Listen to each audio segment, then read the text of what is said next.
আমাদের যাত্রা শুরু হয় সকাল ৮টায় সোনাডাঙ্গা বাস স্ট্যান্ড থেকে। এখান থেকে আমরা সোজা চলে যাব ৬০ গম্বুজ বাইতুস শরফ আদর্শ আলিম মাদ্রাসায়।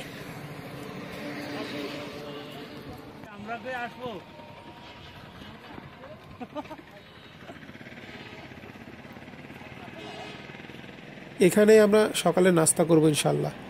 মাদ্রাসার ছাত্ররা আগে থেকে আমাদের জন্য সকালের খাবার রেডি করে রেখেছিল। এখান থেকে সকালে নাস্তা করে আমরা সোজা চলে যাব পিরোজপুর বেকুটিয়া ব্রিজের উদ্দেশ্যে।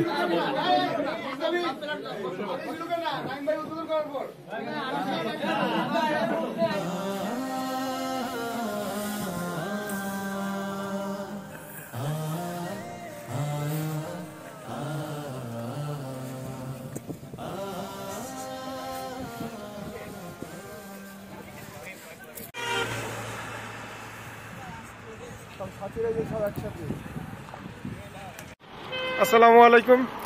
আমরা এই মুহূর্তে আছি পিরোজপুরের বেকুটিয়া ব্রিজে। আর এই ব্রিজের নিচে যে নদীটি আছে এই নদীটির নাম হচ্ছে পচা নদী। এই ব্রিজটি অনেক দীর্ঘ একটি ব্রিজ, সেতু। এর পূর্ব নাম ছিল বঙ্গমাতা বেগম ফজিলাতুন্নেসা মুজিব। তো ওটার তো কাজ ছাড়া, ইনশাল্লাহ এখন এটার নাম হচ্ছে বেকুটিয়া ব্রিজ। স্থানীয় লোকরা এই নামে এই ব্রিজটাকে এখন সম্বোধন করে। ভবিষ্যতে সরকার কি নাম দেয় আল্লাহ পাক ভালো জানে। বেকুটিয়া সেতু বাংলাদেশের একটি সড়ক সেতু, যা পিরোজপুর জেলার পচা নদীর ওপর নির্মাণ করা হয়েছে। সেতুটি চীন সরকারের সহায়তায় নির্মিত হয়েছে। সেতু নির্মাণে মোট ব্যয় হয়েছে ৮৯৮ কোটি টাকা।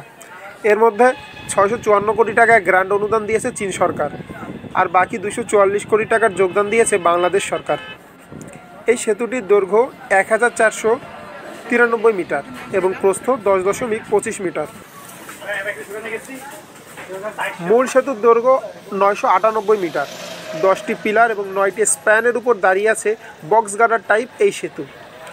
৯টি স্প্যানের ৬০টি ১২২ মিটার এবং ৭২ মিটার স্প্যান রয়েছে ২টি সেতু।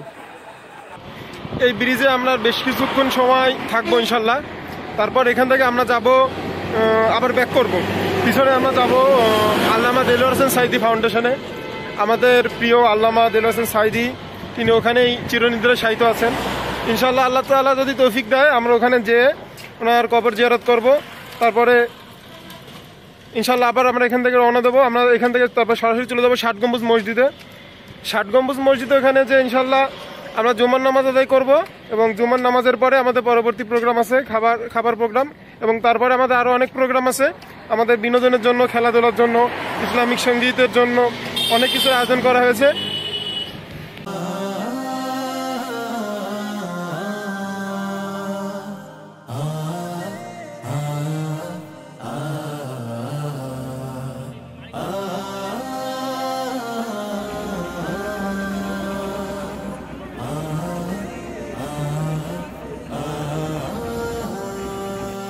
আমাদের এই কাফেলা, আমাদের এই কাফেলা।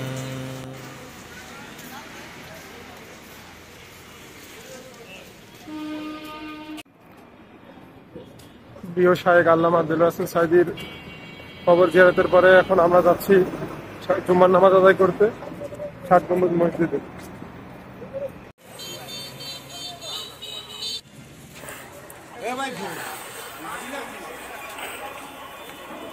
বাংলাদেশের বাগেরহাট জেলার দক্ষিণ পশ্চিমে অবস্থিত একটি প্রাচীন মসজিদ হচ্ছে এই ৬০ গম্বুজ মসজিদ। মসজিদটির গায়ে কোনো শিলালিপি নেই, তাই এটি কে নির্মাণ করেছিলেন বা কোন সময় নির্মাণ করা হয়েছে সে সম্বন্ধে কোনো সঠিক তথ্য পাওয়া যায় না। তবে ধারণা করা হয় এটি ১৫০০ খ্রিস্টাব্দে নির্মাণ করা হয়। মসজিদটি বহু বছর ধরে বহু অর্থ খরচ করে নির্মাণ করা হয়েছিল। পাথরগুলো আনা হয়েছিল রাজমহল থেকে। এটি বাংলাদেশের ৩টি বিশ্ব ঐতিহ্যবাহী স্থানের মধ্যে একটি, যে কারণে বাগেরহাট শহরটিকে বিশ্ব ঐতিহ্যবাহী স্থানের মর্যাদা দেওয়া হয়েছে। ১৯৮৫ খ্রিস্টাব্দে ইউনেস্কো এই সম্মাননা প্রদান করে।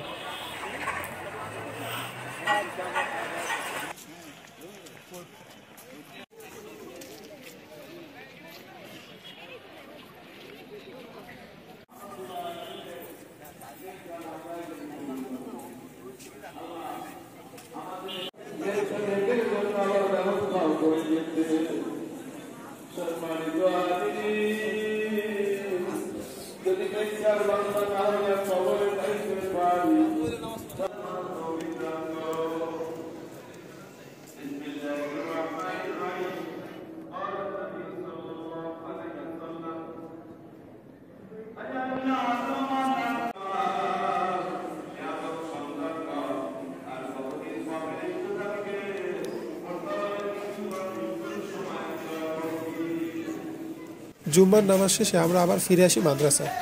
সকালের মতো মাদ্রাসার ছাত্ররা আগে থেকে আমাদের জন্য দুপুরের খাবারও রেডি করে রেখেছিল।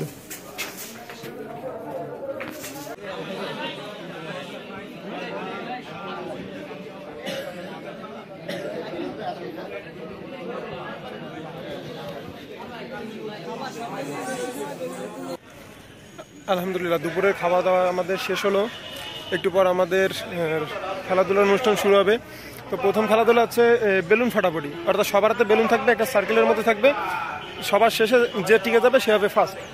তারপরে আমাদের হাড়ি ভাঙাভাঙি খেলা, ওই খেলায় আমরা অংশগ্রহণ করতে পারবো না, ওটা আমাদের মেহমানদের জন্য খেলার আয়োজন চলছে। আমি ইনশাল্লাহ অংশগ্রহণ করবো।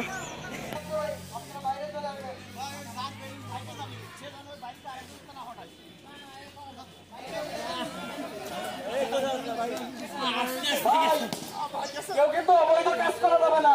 বাইরে যাচ্ছে অনেকে, বাইরে গেলে কেউ দাঁড়ায় থাকবে না, কেউ দাঁড়ায় থাকবে না, দাঁড়ায় থাকলেই বাদ হয়ে যাবে, দাঁড়ায় থাকলে বাদ। পিছনে নিয়ে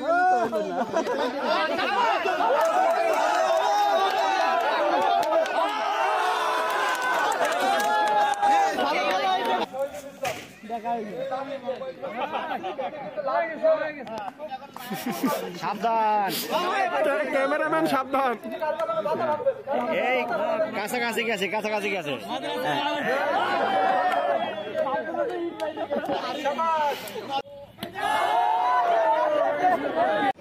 আলহামদুলিল্লাহ আমাদের আসরের নামাজ শেষ, আমাদের বিকালে যত প্রোগ্রাম ছিল সবগুলো শেষ। এখন আমরা যাব খানজাহান আলী রাহিমুল্লাহর মাজার জিয়ারত করতে।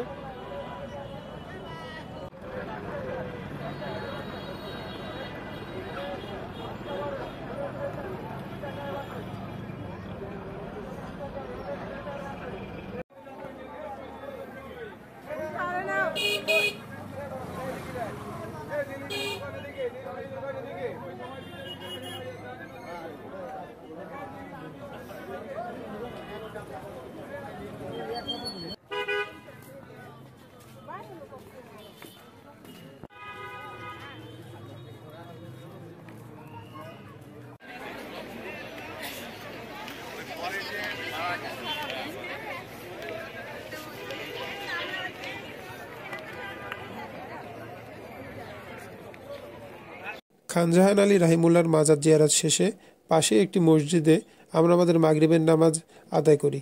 তারপরে আবার খুলনার উদ্দেশ্যে রওনা দিই।